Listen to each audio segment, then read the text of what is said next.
Hello students, welcome back to my channel. If you are new to my channel, then please subscribe to the channel and press bell icon also so that new video notification reach you first. Students, today we will do chapter 11 of EVS of class 5th, Changing Trends of Food. भोजन के बदलते हुए रुझान. Let's start the lesson. Gurjit, along with his grandfather, his uncle, and his friend Herman, was watching an agriculture program on television. Gurjeet एक लड़का है जो कि अपने दादाजी, अपने चाचा जी और अपने फ्रेंड हरमन के साथ टेलीविज़न पर एक खेतीबाड़ी कार्यक्रम देख रहा था. His family is dependent on agriculture. उसका जो परिवार है वह कृषि पर निर्भर करता है. डिपेंडेंट मीन्स निर्भर करना. His grandfather and uncle do farming. उसके दादाजी और उसके चाचा जी खेतीबाड़ी करते हैं. His grandfather did farming with bullocks. उसके दादाजी ने जो खेतीबाड़ी है वो बुलॉक से की है, मतलब बैलों से की है. His uncle is expert in farming with tractor. और उसके जो चाचा जी हैं वह ट्रैक्टर के साथ जो है वो खेतीबाड़ी में एक्सपर्ट हैं. मीन्स उसके चाचा जी जो हैं वो ट्रैक्टर से खेत को जोतते हैं, जबकि उसके दादाजी ने बैलों से खेतों को जो है वो जोता था. The profession of most of the villages is also agriculture. मतलब मैक्सिमम जो ग्रामीण लोग होते हैं उनका प्रोफेशन एग्रीकल्चर ही होता है, कृषि ही होता है. The people of the village do not have much cultivated land. गांव के लोगों के पास ज़्यादा भूमि नहीं होती है खेती के काबिल. They earn much from the little land with the help of their family.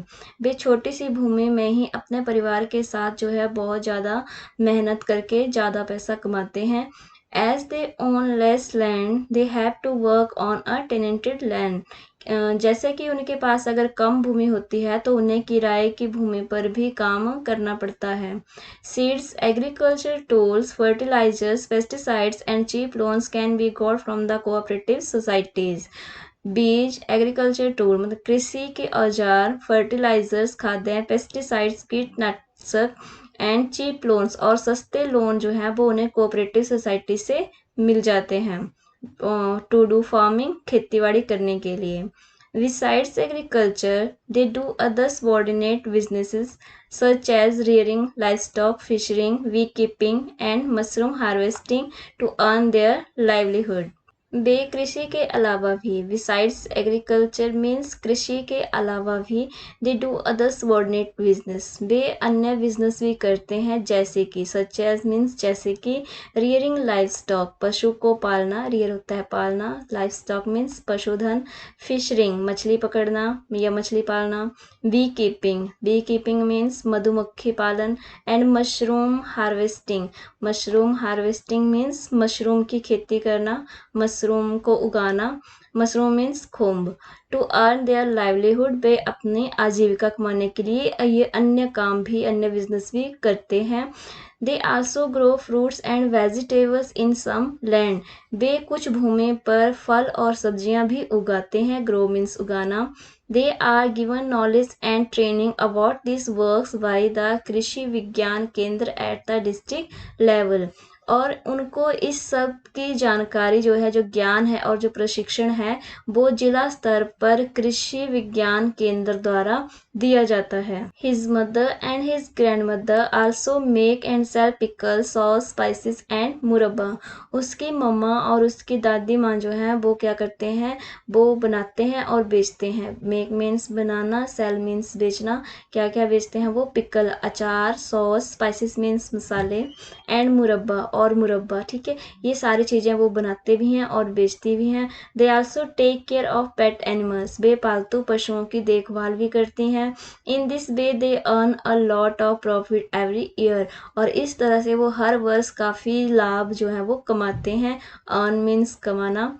The farmers who do not have their own land go to the fields of other farmers to pluck chilies, potatoes, cotton, vegetables, fruit, etc.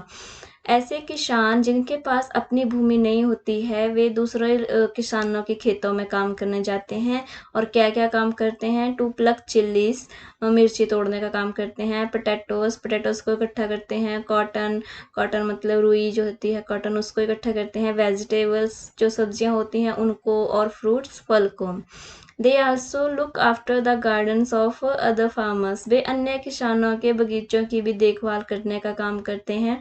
In this way they earn livelihood for their families, और इस तरह का काम करके वो अपने परिवारों के लिए जो है वो आजीविका कमाते हैं। Here is your first activity. Collect information about the various works of the farmers of your village and write below. आपने क्या करना है, अपने गांव के कुछ किसानों के काम के बारे में जानकारी इकट्ठी करनी है और यहाँ पे लिखना है। ने इस कॉलम में अपने नेम ऑफ द फार्मर लिखना है, यहाँ पे किसानों के नाम लिखने हैं और यहाँ पे उनका काम लिखना है कि वो क्या क्या काम करते हैं। मैं आपको यहाँ पे एक बात बताना चाहूँगी कि एक्टिविटी को आपने ये नहीं सोचना है कि आपको ऐसे ही दी हुई है। एक्टिविटी आपको एग्ज़ाम्स में भी आती हैं। अभी जो बोर्ड के एग्ज़ाम हुए हैं उसमें भी काफ़ी सारी एक्टिविटीज़ जो थी वो आई हुई थी बच्चों को करने के लिए। तो आपके लेसन में जो भी एक्टिविटी होती है उसको आपने ज़रूर सॉल्व करना है, उसको ज़रूर करना है, क्योंकि कोई भी एक्टिविटी आपको बोर्ड एग्ज़ाम में आ सकती है। हम इस एक्टिविटी को करते हैं। आपने यहाँ पे फार्मर्स के नाम लिख देने हैं, 1 2 3 4 फार्मर्स के यहाँ पे नाम लिख देने हैं। किसी का भी लिख सकते हो आप यहाँ पे, जैसे mister Mohan, mister Sohan, mister Harpreet या मिस्टर गुरमीत, कुछ भी लिख सकते हो, किसी का भी नाम लिख देना है यहाँ पे। और यहाँ पे उनके टाइप ऑफ वर्क लिख देने हैं कि वो क्या काम करते हैं। जैसे फर्स्ट पे अगर मान लो कोई भी मोहन है तो उसका आप काम लिख सकते हो फार्मिंग, कि वो खेती बाड़ी करता है। सेकंड अगर कोई सोहन है या जो भी अपना नाम लिखा है उसके लिए आप यहाँ पे लिख सकते हो जैसे कि फिशिंग लिख सकते हो यहाँ पे, कि वो फिश को पालने का काम करता है। थर्ड पे आप लिख सकते हो जैसे कि आपको ऊपर और भी बहुत सारे काम जो बताए हैं, जैसे रियरिंग लाइव स्टॉक है कि वो पशुओं को पालते हैं, ये आपका एक काम आ गया रियरिंग लाइव स्टॉक। फिशरिंग ये आपका सेकेंड वर्क आ गया, beekeeping third, mushroom harvesting fourth. ये आपके 4 काम तो आपको यहीं पे दिए गए हैं। और 5वां जो मेन है वो फार्मिंग है। फार्मिंग आपने जरूर लिखना है एक किसान के लिए। तो फर्स्ट पे फार्मिंग लिख देंगे, सेकंड पे रियरिंग लाइव स्टॉक लिख देंगे, थर्ड पे फिशरिंग और फोर्थ पे वी कीपिंग। इस तरह से आपकी एक्टिविटी जो है वो कंप्लीट हो जाएगी। Here is your second activity. Try to know from your father about the facilities provided by the cooperative societies. Meaning आपने अपने फादर से जो है वो कोऑपरेटिव सोसाइटीज़ द्वारा प्रदान की जाने वाली फैसिलिटीज़ के बारे में जानकारी इकट्ठा करनी है और यहाँ पे उसको आपने राइट डाउन करना है। फर्स्ट कॉलम में आपने नेम ऑफ फैसिलिटी लिखनी है और सेकंड में बेनिफिट लिखने हैं। ठीक है, कि जैसे कि कोऑपरेटिव सोसाइटीज़ है जो आपको क्या फैसिलिटीज़ देती हैं, जैसे कि मान लो वो आपको सीड्स प्रोवाइड करते हैं। ओके, तो यहाँ पे आ जाएगा सीड्स। सेकंड पे आपको फर्टिलाइजर्स भी देते हैं, आप यहाँ पे फर्टिलाइजर्स लिख सकते हैं। थर्ड पे आप पेस्टिसाइड्स लिख सकते हैं और फोर्थ पे आप फार्मिंग टूल्स लिख सकते हैं। ये सारी चीज़ें जो है, या फिर आप यहाँ पे चीप लोन्स भी लिख सकते हैं, क्योंकि आपको वो चीप लोन्स भी देते हैं। अपने पीछे भी पड़ा है यहाँ पे कि जो कोऑपरेटिव सोसाइटीज़ होती हैं वो क्या क्या देते हैं। ठीक है, यहाँ पे आपने देखा ही है कि वो आपको सीड्स देते हैं, agriculture tools, fertilizers, pesticides and cheap loans. ठीक है, ये सारी चीज़ें आपको कोऑपरेटिव सोसाइटीज से मिल सकती हैं।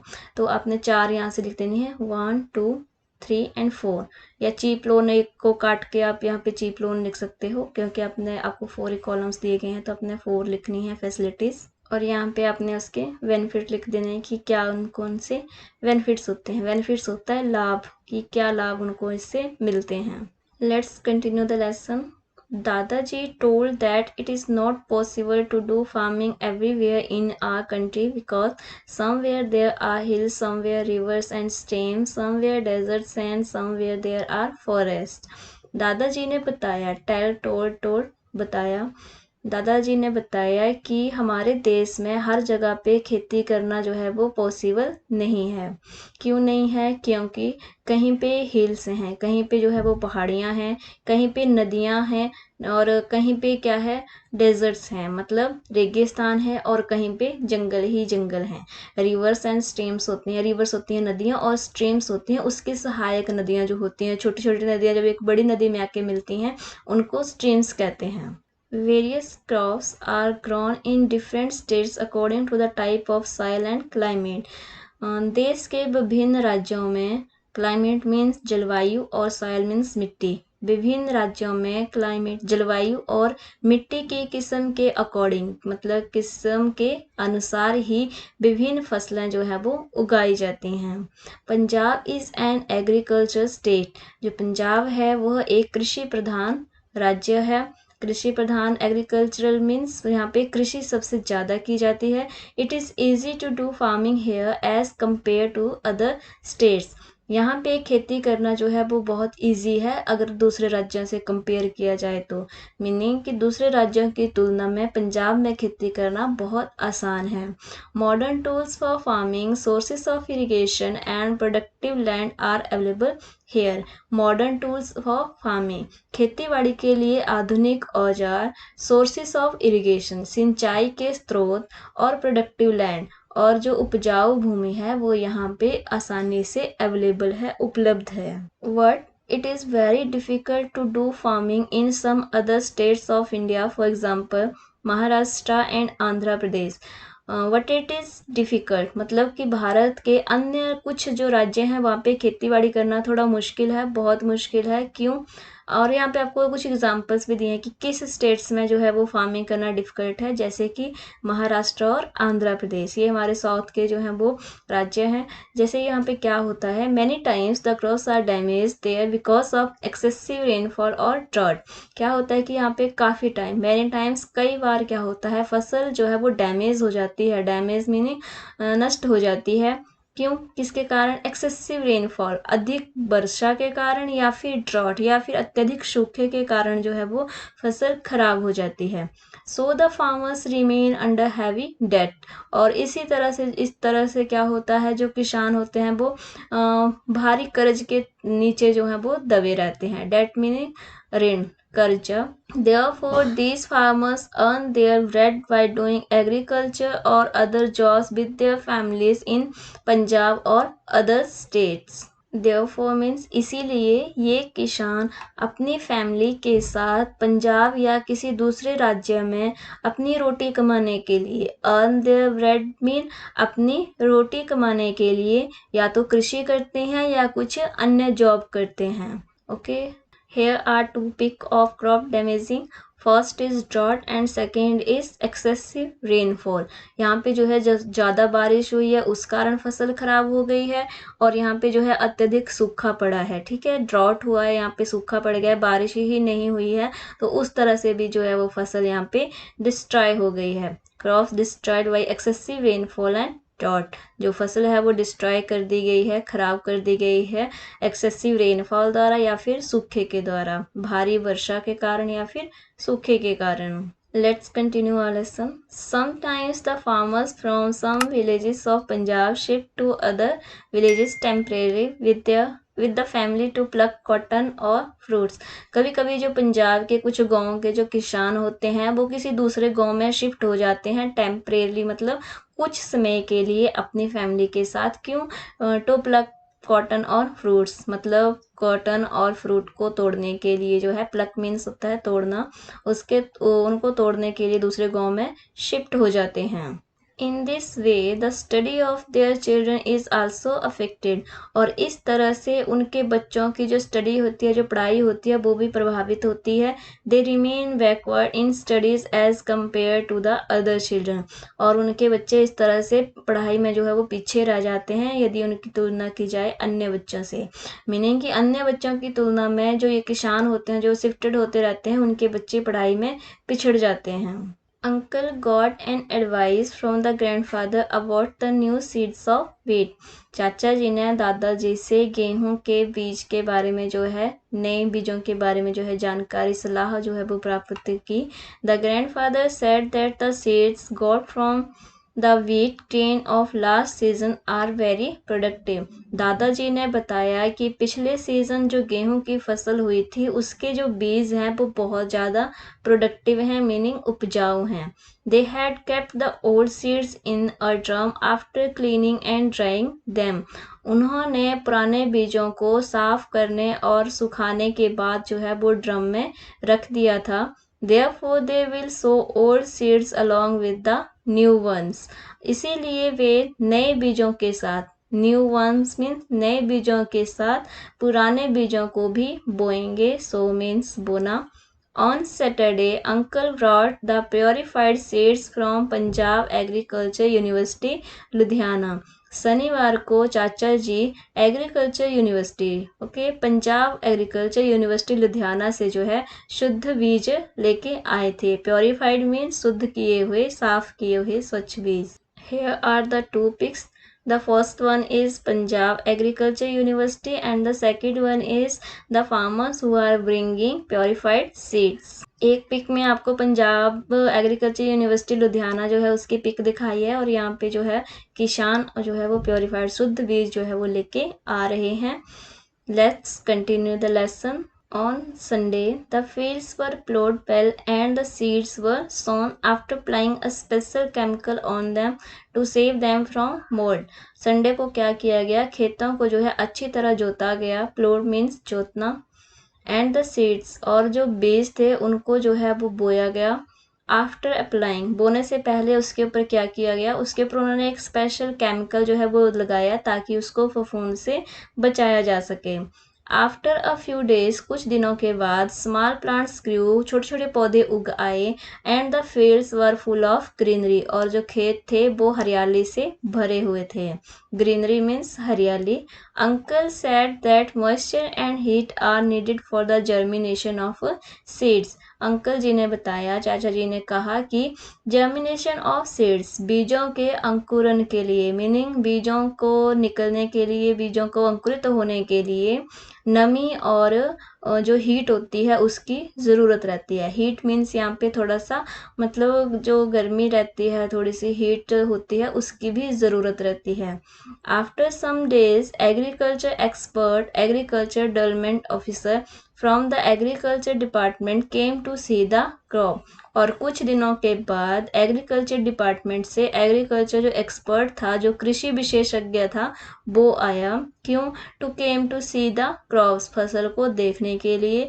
दे advise that the crop should be watered in time and urea should be applied to save the leaves from getting pale. They advised उन्होंने सलाह दी, मतलब जो एक्सपर्ट्स थे, जो विशेषज्ञ आए थे, उन्होंने सलाह दी कि फसल को जो है वो टाइम पे पानी जो है वो चाहिए होता है और उसके ऊपर यूरिया भी अप्लाई जो है वो किया जाना चाहिए ताकि जो पत्तियां होती हैं फसल की उनको पीला पड़ने से बचाया जा सके. गेटिंग पेल मीन्स पीला पड़ना.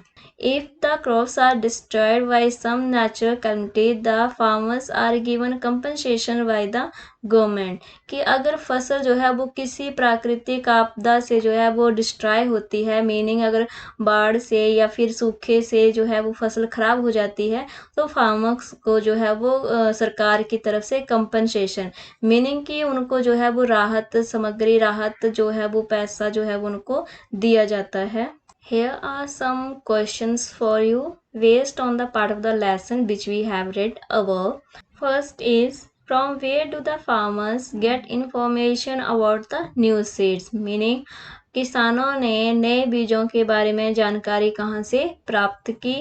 तो हमने जो है लेसन में इसका देखा था शुरू में ही कि जो ग्रैंडफादर थे और अंकल थे वो उस टाइम टेलीविज़न देख रहे थे और उसी में जो है वो कृषि से रिलेटेड प्रोग्राम आ रहा था, तो वहीं से उनको जो है नए सीड्स के बारे में जानकारी मिली. तो आप आंसर में लिख सकते हो फ्रॉम टेलीविज़न, मीनिंग कि टेलीविज़न से उनको जो है वो सारी इन्फॉर्मेशन मिली. आपने बस यहाँ पे फ्रॉम टेलीविज़न राइट डाउन कर देना है. Second question is, name the subordinate professions of agriculture. कि आपने कुछ सबऑर्डिनेट प्रोफेशंस लिखने हैं एग्रीकल्चर के, कि एग्रीकल्चर कृषि के साथ साथ और क्या यहाँ पे प्रोफेशंस जो हैं वो हम कर सकते हैं. ये भी हमने इस लेसन में जो है ऊपर हमने अभी पढ़ा था. यहाँ पे इसका आंसर है, आप देख सकते हो. सबऑर्डिनेट बिजनेसेस आर, कि क्या क्या बिजनेस हैं, तो आपने यहाँ से जो है वो कुछ लिख देने हैं. Rearing life stock, fishing, bee keeping and mushroom harvesting. यहाँ तक आपने इसको लिख देना है, यहाँ से लेके रियरिंग लाइफ स्टॉक से लेकर के हार्वेस्टिंग तक. ये आपका सेकंड क्वेश्चन का जो है वो आंसर हो जाएगा. Next question is what jobs are done by women. अब जो महिलाएं हैं उनके द्वारा क्या जॉब की जाती है, इसका आंसर भी आपको लेसन में ही मिल जाएगा। थर्ड क्वेश्चन का आंसर आप यहाँ से लिख सकते हो, दे मेक, या वीमेन लिख सकते हो आप। वीमेन लिखना है तो दे लिख देना है, यहाँ पे दे लिखना है। They make and sell pickle, salt, spices and murabba and they also take care of pet animals. ठीक है, ये आपका थर्ड क्वेश्चन का आंसर हो जाएगा। Fourth question is what do the farmers of the other states do to earn bread for their family when their crops are damaged। कि अन्य राज्यों के किसान क्या करते हैं अपनी रोटी जो है वो कमाने के लिए, अपनी फैमिली के लिए जो है खाना रोटी कमाने के लिए क्या करते हैं जब उनकी फसल जो है वो डैमेज हो जाती है। तो हमने ये भी पीछे लेसन में पढ़ा है कि जब उनकी फसल जो है वो डैमेज हो जाती है तो वो दूसरे राज्यों में जो है वो चले जाते हैं, वहाँ पे जो है वो जॉब करते हैं। तो आप आंसर में लिख सकते हो they go to the other states and do farming there to earn their living. I just repeat the answer, they go to the other state and do farming there for earn their living. Here is your third activity. Talk to the farmers of your neighborhood and come to know which problems they have to face in agriculture. आपने अपने पड़ोस के, neighbourhood means पड़ोस के किसानों से बात करनी है और उन प्रॉब्लम्स के बारे में जानना है जो कि उनको कृषि करते हुए उनकी सामना करना पड़ता है। मीनिंग कि कृषि करते हुए उन किसानों को किन प्रॉब्लम्स का सामना करना पड़ता है उसके बारे में आपने जानना है और यहाँ पे लिखना है। ये आपके लिए होमवर्क है, इसको आप खुद से करोगे। Next part of the lesson we will do in next video. Till then, revise this lesson with the help of this video. If you find this video useful, then please like, share and comment. If you are new to my channel, then please subscribe to the channel and press bell icon also. Thank you for watching this video.